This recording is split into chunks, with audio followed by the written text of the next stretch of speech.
there is a massive lie that you are being told, and that is that ESG and the Great Reset is not what you think it is not what these crazy people say it is.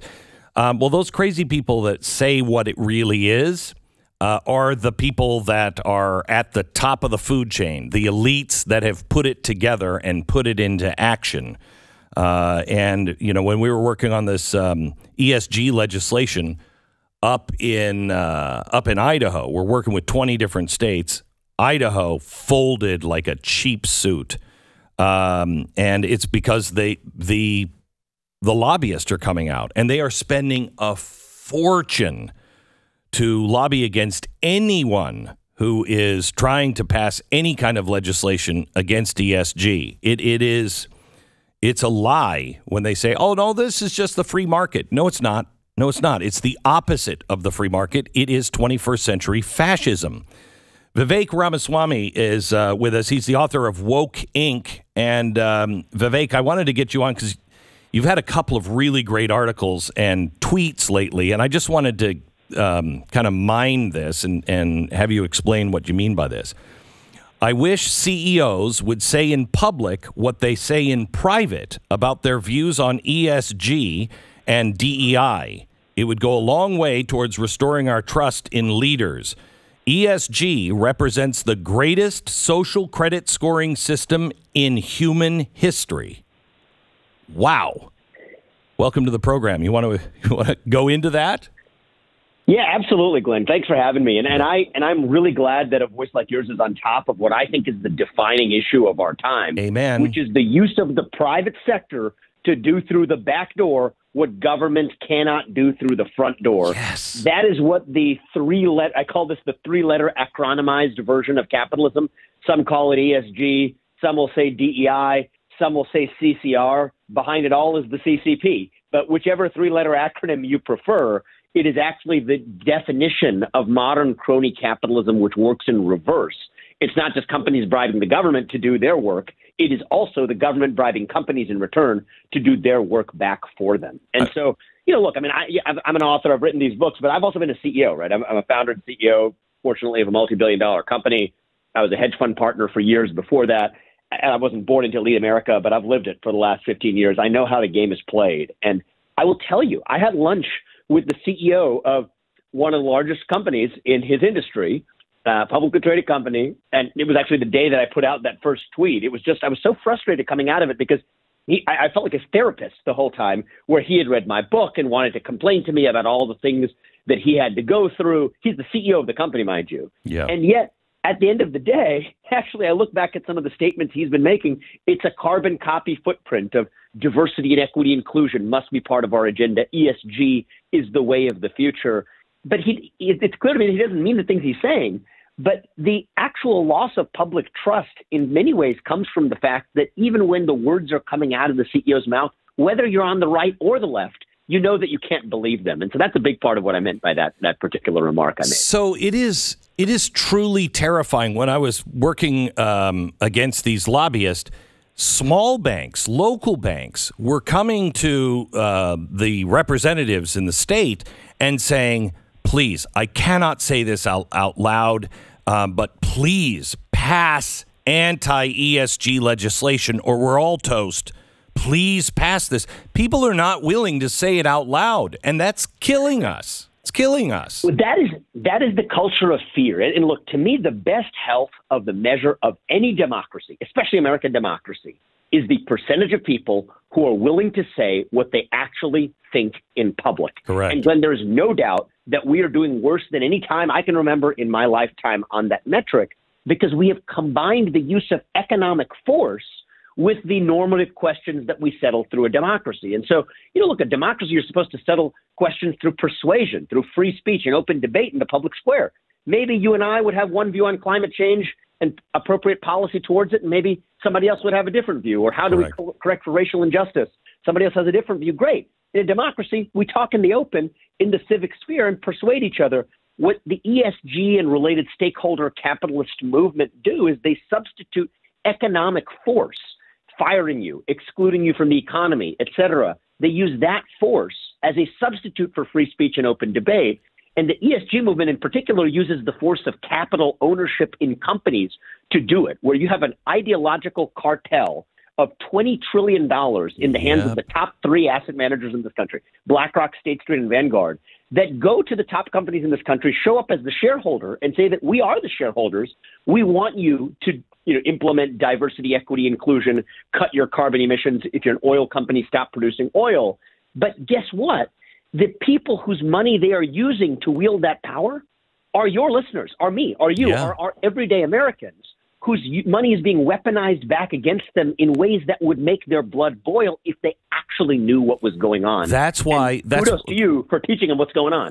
That's why it is so frustrating. We just had a secretary of or the state treasurer of Idaho fold and take a tough ESG bill and just put one in it without any teeth. And the whole idea was, don't invest in places like BlackRock that are working against the people of our state.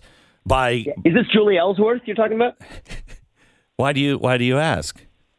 Oh, the state treasurer of Idaho you were mentioning. Yeah. I mean, it's just that these are do you know her? Well-intentioned people. I spoke to a conference of the state treasurers a couple of months ago, and most of them were in the audience. And I was explaining to them, look, it's not BlackRock's money. It's not your money either. It is the money of your citizens. Thank you. That ultimately actually find their way into the public's fisc, which in turn finds its way into the fisc of BlackRock, which then uses that money to vote those shares and to whisper campaign in the ears of the top 500 CEOs of this country to say that this is what we as the investors want, betraying the idea that it is not the state treasurer's money. It is not the BlackRock manager's money.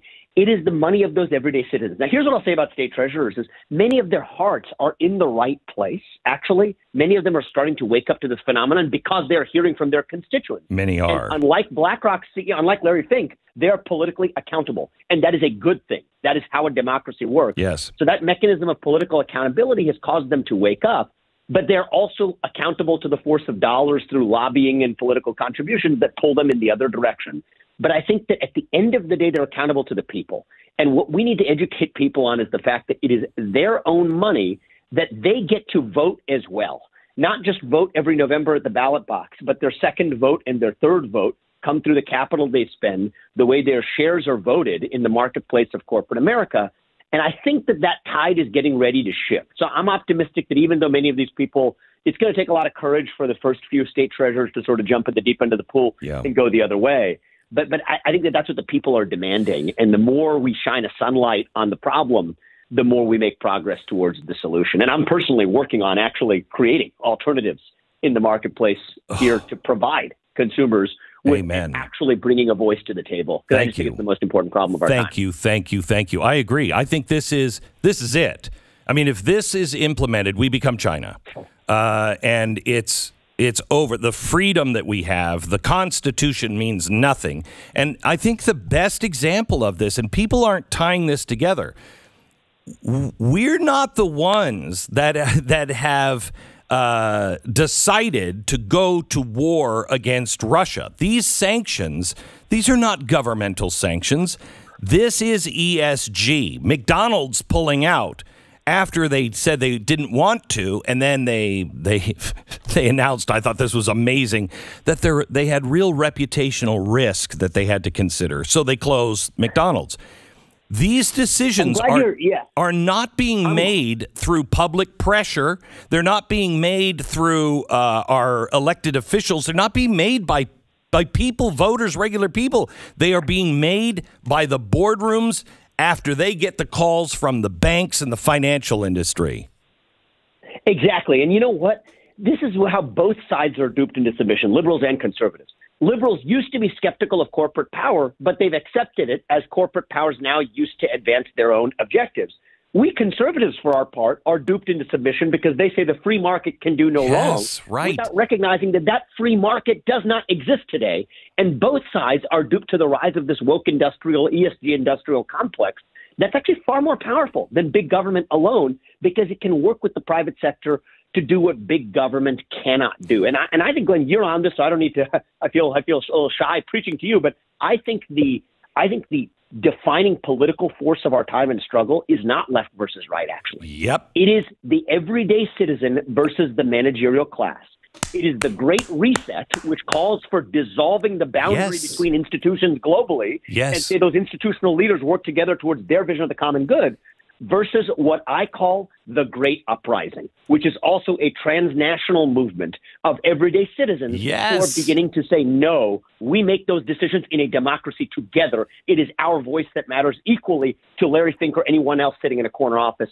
And those two forces, Glenn, I believe are on a collision course. You know, we won't see it in 2022 because it's the Let's Go Brandon agenda or whatever in partisan politics in the United States. That's boring to me. But in the couple of years after, this is coming to a head. It is an existential question for democracies in the West. And, you know, look, I'm on the side of the Great Uprising, but I want to channel that energy in a productive direction. Me too. And I think we can do that, you know, and I think it's the most important question of our time. I just said a few minutes ago that Republicans, you better wake up to this right now, because the people will go, if they don't find somebody that's reasonable to lead them and to tell them the truth, I'm telling you, both sides of reasonable people that work for a living, I don't care how you voted, they're going to find out what this is all about, and they're going to be hurting financially. And God help us. God help us. We are headed for real trouble. And you know what? Vivek, you're the only person that I've heard that really talks about the whole world is in this. We're so focused on ourselves that we don't understand that Brexit is about the same kind of thing. And the truckers in Canada know the same thing in their bones too. This is a transpartisan, transnational issue. And you know what? I don't have much faith in the Republicans, actually. I don't think either. that at the end of the day, most of them are institutionalists.